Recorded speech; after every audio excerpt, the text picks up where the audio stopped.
bangunan Pasar Gede yang legendaris itu nampak megah berdiri di sisi timur Tugu Jam. Semakin menegaskan identitasnya, terpasang tulisan Pasar Gede di atas pintu masuk pasar.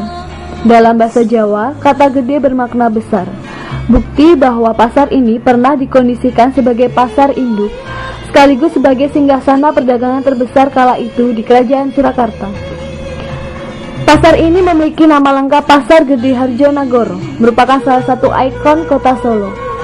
Didesain oleh Herman Thomas Katsen, seorang arsitek berkebangsaan Belanda, mulai dibangun tahun 1927 dan diresmikan pada 12 Januari 1930 oleh Raja Kasunanan Surakarta kala itu, KGPAA Pakubuwono X.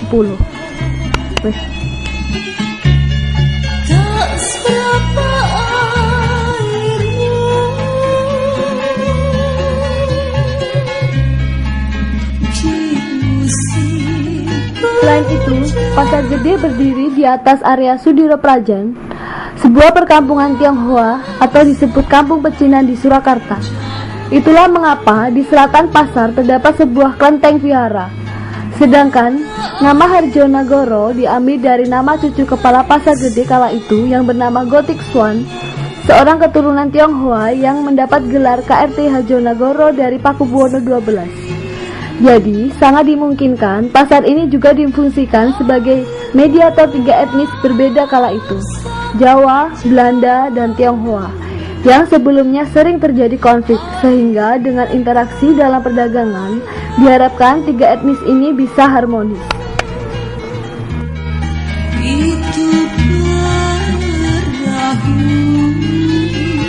Pasar Gede merupakan pasar menengah ke atas. Itu karena setiap pengunjungnya berasal dari kalangan menengah ke atas. Dari gaya berpakaian mereka dan parkiran di Pasar Gede, banyak terdapat mobil yang berada di area parkir pasar.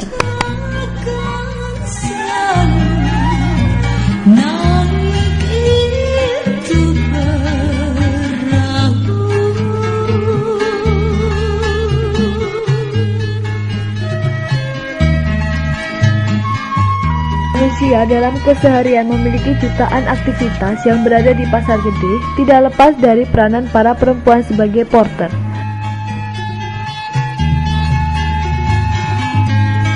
Mata airmu dari sana terkurung gunung seribu. Porter itu sendiri adalah profesi kuli pikul. Wujud simbolitasnya seperti sukacita dan pengabdiannya dengan media selendang sebagai alat bekerjanya. Selendang tersebut membantu porter untuk mengangkat barang dari pedagang dan pembeli setempat. Selamat pagi. Menjalani profesi ini dari kapan? Sudah lama ya? Biasa generasi penerus. Oh, kayak gitu biasanya seperti itu ya Bu? Atau Generasi penerus kan sudah ikut Terus kalau misalkan Ibu kan menjaga profesi seperti ini ya, Ibu taunya dari mana? Misalkan ada barang yang mau diangkut, biasanya kayak gimana Bu? Ya, hafal. oh hafal.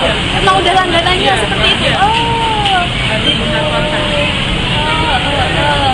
terus kira-kira transaksinya, misalkan pembayarannya itu gimana Bu?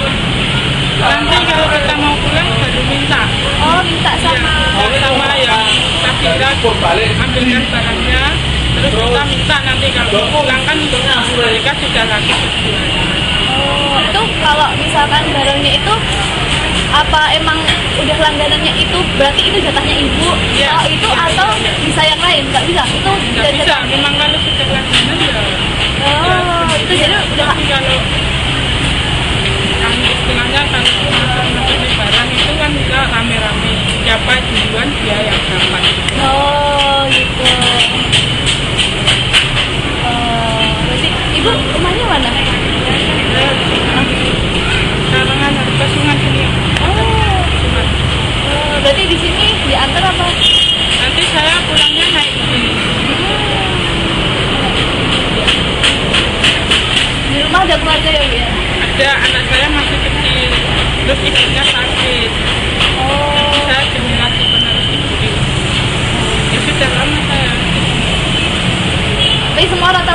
ya Bu? Maksudnya kebanyakan generasi penerus gitu ya Bu, yang diajarkan. Generasi penerus. Terus misalkan kita nggak dari barang pagi ya Bu, misalkan ada yang itu kayak misalkan ibu penjual itu pernah seperti itu. Misalnya nggak dari barang pagi itu loh, kita kan ada pembeli itu kan terus suruh ngangkutin. Ya, iya. Pernah kayak gitu. Oh Ya gitu. memang kerjanya seperti itu. Oh terus Angkutin barang-barang. kalau misalkan Orang belanja itu kita angkutin.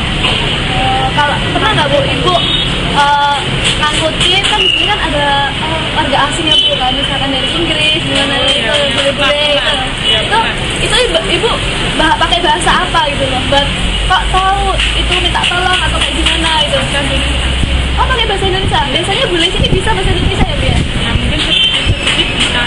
Oh minta tolong gitu ya, nggak pernah pakai bahasa Inggris gitu ya? Nggak pernah. Kalau misalkan nggak bisa bahasa Inggris gimana Bu? Ya, pokoknya taruh aja barangnya gitu. Oh gitu aja.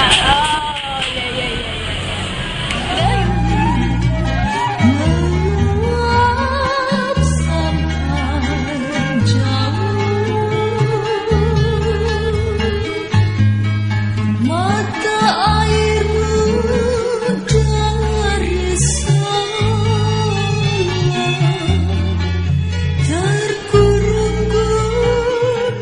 Interaksi penjual dan pembeli mempengaruhi aktivitas serta kebudayaan yang ada di Pasar Gede. Hal ini tercermin dari beberapa penjual yang melakukan interaksi pengunjung untuk dapat membeli dagangannya.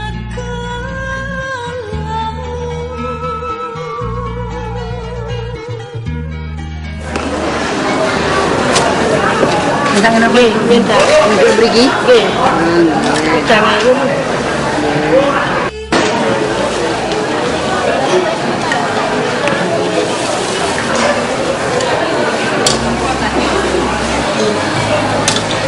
Cendol.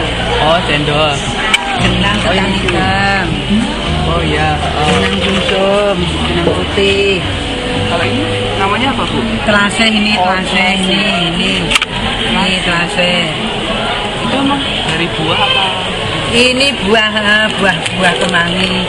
Buah kemangi buah telase ini keringnya. Oh, gitu. Nah, bijinya. Kalau direndam air panas jadinya ini. Ini sak gini jadinya sak gini penuh. Biasanya kalau di sini ada warga asing tuh, pernah beli? Ya ada yang beli ada yang enggak. Kalau ada GT itu malah enggak beli. Belinya nanti di hotel. Di hotel Kusuma Cahit, hotel Lorin. Itu belinya sama di sini di Cendol itu. Terus jamu di sana, jajan di sini nggak boleh, nggak boleh. Tapi kalau sing pada sekolah, sekolah di sini punya di sini langsung makan di sini. Pakainya itu bahasa Indonesia. Ya kalau yang sudah di sini kan dia bisa bahasa Indonesia. Tapi pernah nggak Bu, misalkan dia pakainya bahasa luar kan bahasa Inggris gitu. Tapi ya ini apa? Kan yang jajan di sini banyak yang itu mahasiswa cerita. Itu yang menerjemahkan. Kan di sini ini penggemar mahasiswa UN itu banyak yang jajan di sini. Jajanan Indonesia ini.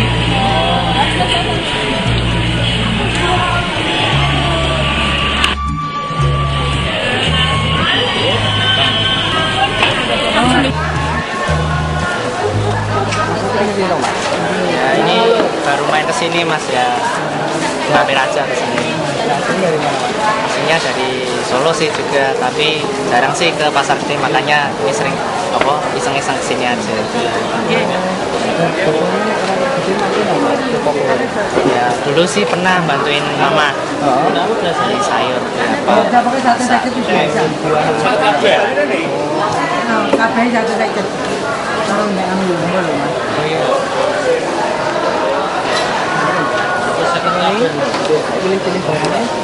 strateginya ada nggak kira-kira? Kalau strategi sih enggak sih ya, tapi cuma kalau pas kebutuhan kita butuh apa gitu ya langsung ke tempat itu. Strategi kayaknya enggak.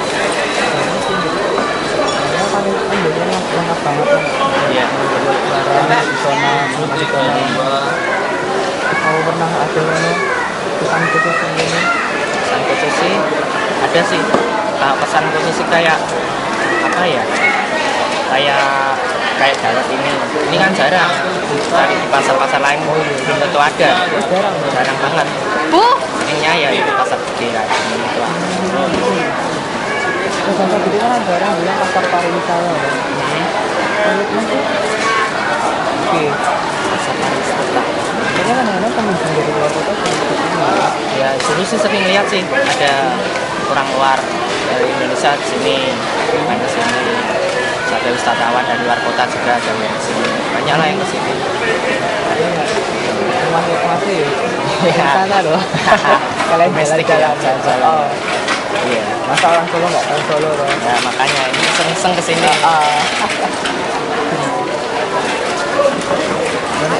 Barang banyak mana ya? Nah, Kan beli barang banyak. iya. Apa masalah dulu apa? Jasa. Oh pasti kalau di pasar gede ada jasanya sendiri lah. Ada yang cuma kalau beli barang yang lebih dari berapa kilo pasti ada yang bawain. Mas misalkan kan nawar kan Mas ya, terus pernah nggak yang benar-benar nggak boleh gitu, nggak boleh ditawar gitu, pernah nggak? Pernah sih. Pernah. Ya, kalau udah nggak sulit tawar ya kita cari di apa ya harga yang lebih murah dengan barang yang sama. Terus kalau misalkan itu apa kan soal nawar itu tadi ya, kan Masnya kan pasti punya strategi yang ini nanti biar murah tuh gimana ya cara nawarnya gitu loh. Misalkan kita mau pergi dulu apa gimana gitu loh. Mungkin ya kayak pergi dulu sampai dipanggil, kalau nggak dipanggil ya udah cari apa yang lain. Oh gitu.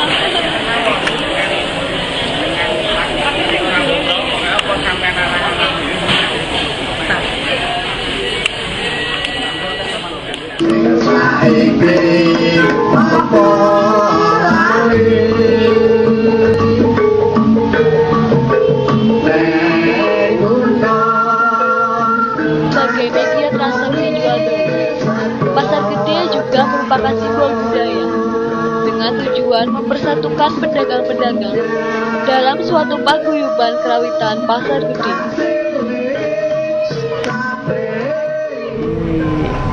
Sudah berjalan kurang lebih 4 tahun yang lalu. Jadi pada awalnya memang keberadaan kerawitan ini hanya untuk media untuk mempersatukan antara pedagang-pedagang. Nah, antara lain yaitu ya pada awalnya memang belajar terus kok ternyata responnya sangat bagus dari pedagang-pedagang itu. Kemudian terus berjalan terus sampai ditentukan itu jadwal kegiatannya. Terus setiap 1 bulan sekali mengadakan acara semacam bungon kalau istilah orang Jawa, bungon itu lek-lekan tuh tirakatan itu setiap malam Jumat Kliwon itu dengan lagu kerawitan ini juga. Dan kemudian pada saat awal terbentuknya perkumpulan kerawitan ini ya kita memberikan informasi siapa yang ingin latihan kerawitan, ya ternyata peminatnya juga banyak. Ya pada intinya pedagang juga tidak istilahnya melulu nyari nafkah di pasar ya. Pada suatu saat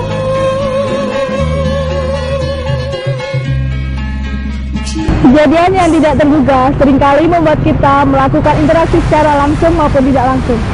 Begitulah berbagai macam aktivitasnya di pasar gede. Melalui ciri khas tersendiri di setiap aktivitasnya, pasar gede memiliki simbol dan makna yang mengiringi interaksinya. Tinggal bagaimana kita menangkap dan mengartikan sebagai sumber media komunikasi. Maka tetaplah peka terhadap apa yang terjadi di sekitar kita. Terima kasih.